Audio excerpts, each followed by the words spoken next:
বিসমিল্লাহির রহমানির রহিম। আমি ফ্রান্স থেকে সেলিম গাজী। প্রায় রমজানে একটা ভিডিও করেছিলাম, ঈদের পরে আর কোনো ভিডিও করি নাই, কারণ অনেক অসুস্থ আসলাম আর সময়ের অভাবে করতে পারি না। আচ্ছা, একটা ভিডিও নিয়ে আসলাম, খুব গুরুত্বপূর্ণ। আমরা মনে করি যে মোবাইলের আইসিগুলা অতি দ্রুত সময়ে নষ্ট হয়ে যায়, যে কারণে না বুঝে আমরা সিপিইউতে, এমএমসিতে, পাওয়ার আইসিতে হিট দেই। একমাত্র মাদারবোর্ডের কাজ করতে গেলে বিশেষ ধারণা থাকতে হবে মিটারের উপরে, আর ভালো একজন উস্তাদের কাছে কাজ শিখতে হবে। অযথা হিট দিয়া মোবাইল নষ্ট করা কোনো মানে হয় না। একটা মোবাইলের ভিতরে মানুষের অনেক ডকুমেন্ট থাকে। দেখেন, এই মোবাইলটা হলো A0CAT-E। আমি মোবাইলটা আমার কাছে এক ভাই নিয়ে আসছেন, যে মোবাইলটা বিক্রি করছেন উনি দোকান থেকে। দেখেন, এখন পর্যন্ত মোবাইলের যে উপরের যে পেপারটা আছে, এখন পর্যন্ত পেপারটা রয়েছে। মোবাইলটা বিক্রি করার পরে প্রায় এক সপ্তাহ পরে মোবাইলটা রিস্টার্ট নেয়। দেখেন,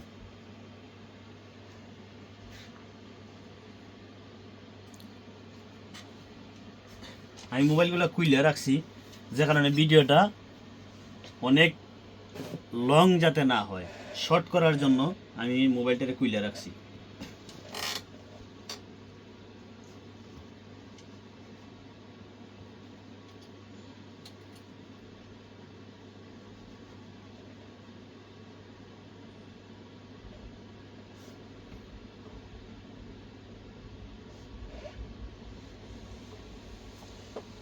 দেখেন, মোবাইলটা ফার্স্ট লোগো থেকে কিন্তু সেকেন্ড লোগোতে আর যায় না, আবার স্যামসাং লেখা আছে, আবার ফার্স্ট লোগো আইছে।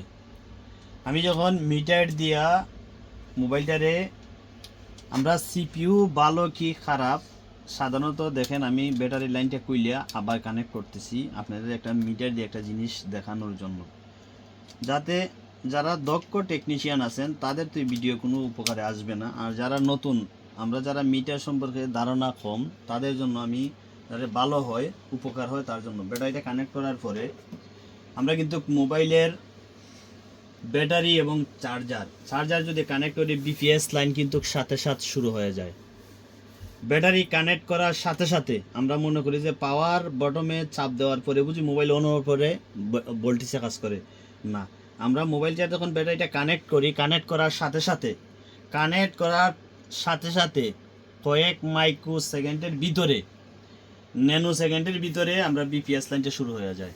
দেখেন, আমরা যখন এইটা হলো পাওয়ার আইসি, দেখেন আমার মধ্যে লিখে দেওয়া দিছে পাওয়ারের লাইন, ভলিউম আপ এবং ডাউন এবং গ্রাউন্ড অফাই লিখে দিয়েছে একদম ইজি করে, যাতে মোবাইলের মাদারবোর্ডটা তুললে না হয় পাওয়ার বাটমে নাপ দিতে হবে। দেখেন, আমরা মিটারটা যখন এটার মধ্যে লাগাইছি, দেখেন কত সুন্দর ভোল্টেজ আসছে, 3.7 ভোল্ট, 3.8 ভোল্টের আশপাশ যে ভোল্টেজটা আসছে। 100% পাওয়ার আইসি, সিপিইউ, এমএমসি ভালো আছে।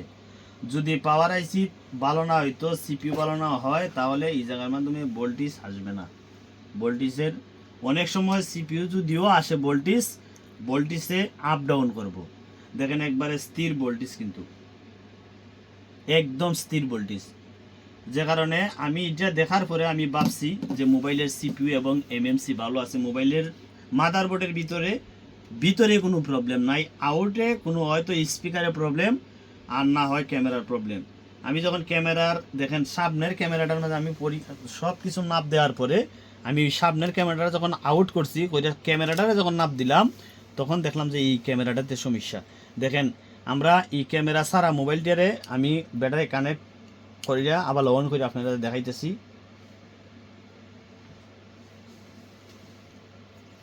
দেখেন, মোবাইলটা অন হইতেছে, কারণ মোবাইলটা তো নর্মাল কম টাকার মোবাইল, এই জন্য অন হইতে একটু লেট হয়।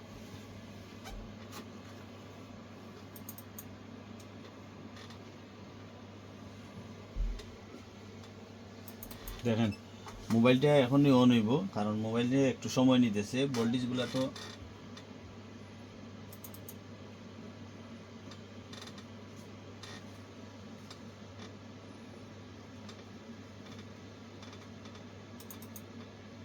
দেখেন, মোবাইলটা অন হয়েছে, দেখছেন, একমাত্র এই ক্যামেরাটা এই সমস্যাটা। দেখেন আমরা আপনারা ভাবতে পারেন, অনেক টেকনিশিয়ান ভাই ভাবতে পারে যে সিপিইউতে যে লাইনটা গেছে ক্যামেরার মাধ্যমে এটা নিয়ে শর্ট হয়ে গেছে, যে ক্যামেরা খুললে তো অন হইব, আবার যখন আরেকটা ক্যামেরা লাগাইবো আর মোবাইল অন হইতো না, সেম সমস্যা থাকবো। তার জন্য আমি আরেকটা মোবাইল চেম 0K ভালো মোবাইল আমি খুলছি, এই শুধু এই ক্যামেরাটারে আমরা এইটা তাইনা লাগাইয়া দেখানোর জন্য। দেখেন আমি লাইনটা আবার আউট করতেছি, ক্যামেরাটা কানেক্ট করছি, মোবাইল অন করতেছি।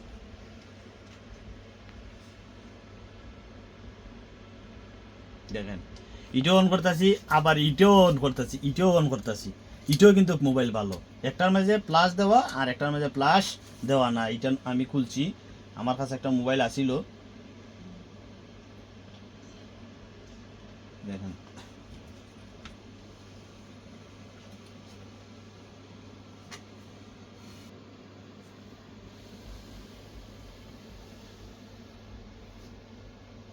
দেখেন মোবাইলটা কিন্তু এখন আমরা এটার মাঝে ক্যামেরা লাগাইছি, মোবাইলটা অন হয়েছে।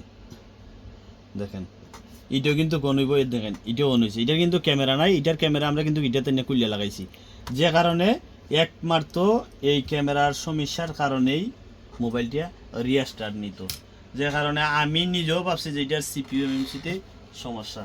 যখন মিটার দিয়ে আমরা নাপ দিয়ে দেখলাম, নাপ যোগ করে যখন দেখলাম যে সব কিছু ঠিক আছে, তখন ওই বুঝতে পারছি যে সামান্য ক্যামেরার জন্য এই মোবাইলটার এই সমস্যা হচ্ছে। ক্যামেরাটার মধ্যে কিন্তু কোনো সমস্যা নাই। আমরা যখন মাইক্রোস্কোপও দেখিয়ে দেখেন, মনিটরের মুখে দেখাও, দেখেন ক্যামেরার মাধ্যমে কোনো লিকুইড ড্যামেজ নাই। দেখেন একমাত্র সমস্যা হলো ক্যামেরার ভিতরে যে লেন্সটা থাকে, লেন্সের উপরে যে আমরা নাপটা থাকে, এই নাপের নেগেটিভ পজিটিভ কোনো এক জায়গায় শর্ট হয়ে গেছে, যে কারণে কাস্টমারের মোবাইল হাত থেকেও পালাইছে না, কিচ্ছু করে না, হঠাৎ করে এই সমস্যা হয়েছে। তো সবাই যারা ভালো কাজ করি, আমরা যত প্র্যাকটিস করবো আমরা তত কাজের অভিজ্ঞতা হইব। যত মোবাইল বেশি যারা কাজের প্র্যাকটিস, কাজ শিক্ষা কিন্তু কাজ শুধু করা যায় না, কাজ করতে করতে একটা অভিজ্ঞতা হয়। যে কারণে আমি এই 0K এবং 004S 04E এবং A03 কোর, এই প্রায় মোবাইলেই ক্যামেরার থেকে এই সমস্যা হয়। ঠিক আছে, আর একটা মোবাইল আছে আমার কাছে, এটারও সেম সমস্যা। এটারও দেখেন, এটা হলো মোবাইল গিয়া স্যামসাং A33 5G, এই মোবাইলের সেম সমস্যা ক্যামেরার থেকে। ক্যামেরাটা খোলার পরে এটাও রিস্টার্ট নেই, ক্যামেরাটা খোলার পরেই মোবাইল অন হয়ে গেছে। তো সবাই ভালো থাকেন, সুস্থ থাকেন, সবাই আমার জন্য দোয়া করবেন যাতে ভালো ভালো ভিডিও নিয়ে আসতে পারি। আসসালামু আলাইকুম ওয়া রাহমাতুল্লাহ।